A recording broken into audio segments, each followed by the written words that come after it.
কি জাদু করিলে তুমি অবলার পরাণে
প্রত্যেকে চায় তার আত্মপ্রশংসা শুনতে।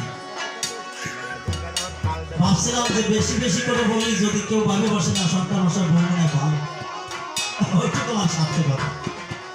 কিন্তু আমার বউ যে কেমন বলো তা আমি একমাত্র একাই জানি। একদিন খুব ভালো লাগছিল, বেশি দিন লাগে না। নারী আগুন, যৌবনের শীত থাকলে গায়ে বোঝা যায় না কোনো সময়, শুধু ভাবা যায় যে ভালো, কিন্তু গরম আসলে তখন বোঝা যায় গরমের তাপটা কেমন।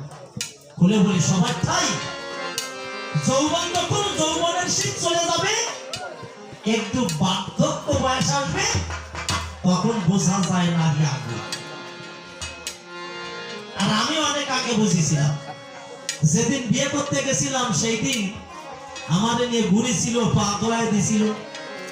সেই দিন বুঝেছিলাম যখন ওই আসল দিয়ে পা বসাইয়ে কোপা খুলে পা বসাইছিল পা দোয়াইয়ে, ভাবছিলাম জীবনে আর পা দোয়া লাগবে না, মনে হয় পা দোয়াইয়ে দেবে।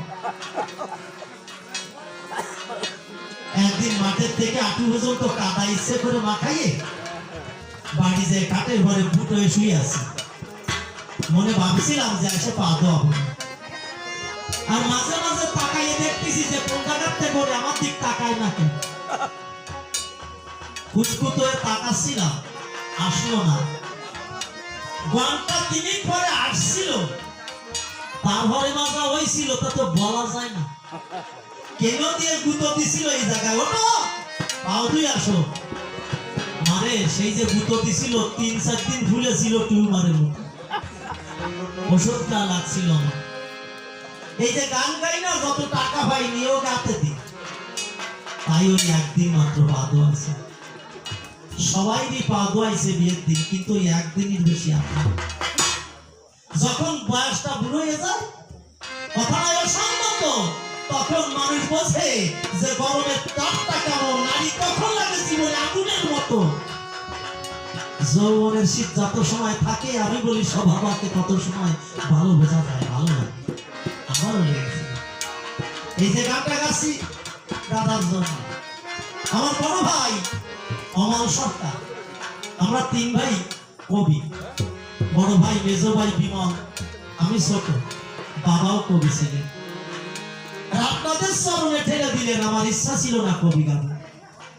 বাবা বলেছিল তোকে কবি গাইতে হবে, আমি বললাম না, গাবো না।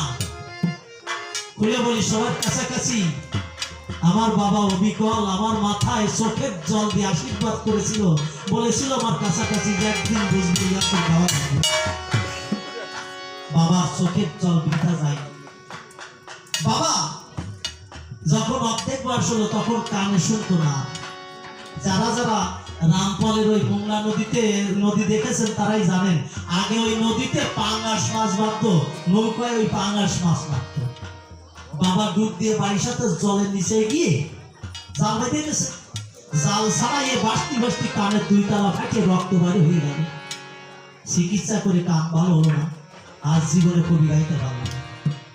ঠাকুরের কাছে বসে চোখের জলে পরে ঠাকুরের চরণ তলে কাঁদতো, দেখে বলতো ঠাকুর কথা নিয়ে আমার গান তো গাওয়া হলো না, মনে বড় বেদনা, আমার বড় সন্তানকে ঠাকুর তুমি একজন সরকার বানাইয়েছে। এলো আমার বড় ভাই অমল সরকার, হলো ভালো সরকার। সাতপরের বিনয় সরকারের সঙ্গে গান গাইতো, যদি বড় বিনয়।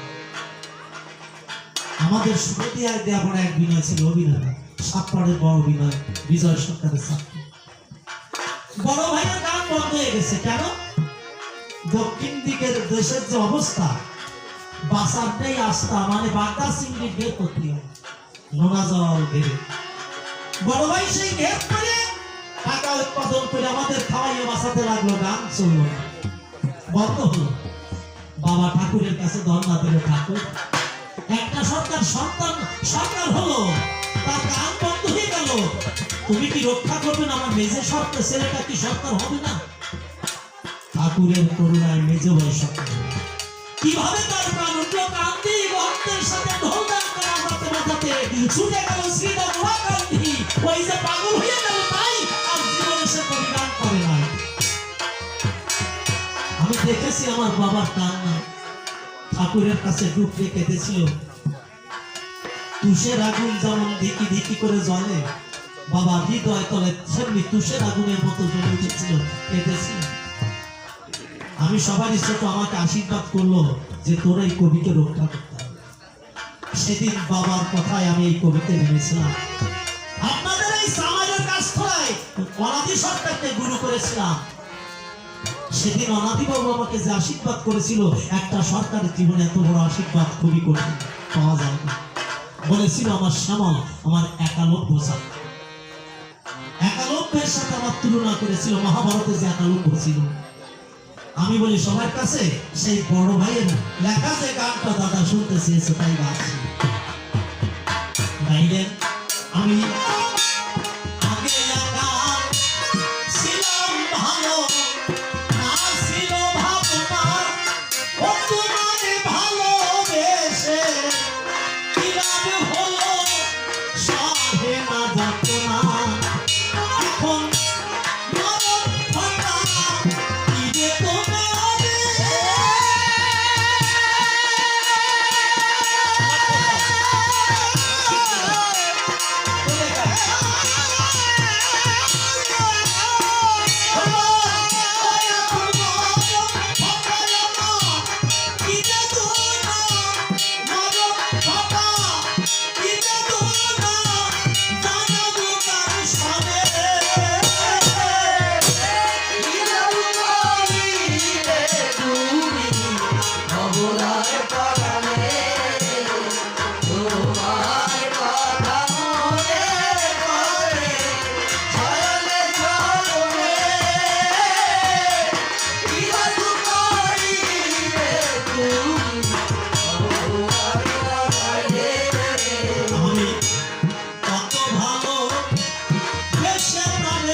ভালো বেশে পারে দিলাম ফুলের মালা ও সে প্রতি দামে আমার দিল বুক ভরায় খেলা আমার অন্তর পুড়ে হলো কালা রে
কমল বলে দূরে থেকো তাতে নেই মধুর শুধু মাঝে মাঝে খবর দিও তাহলে পাবো সুখ যদি ভেঙে যায় এ ভাঙা বুক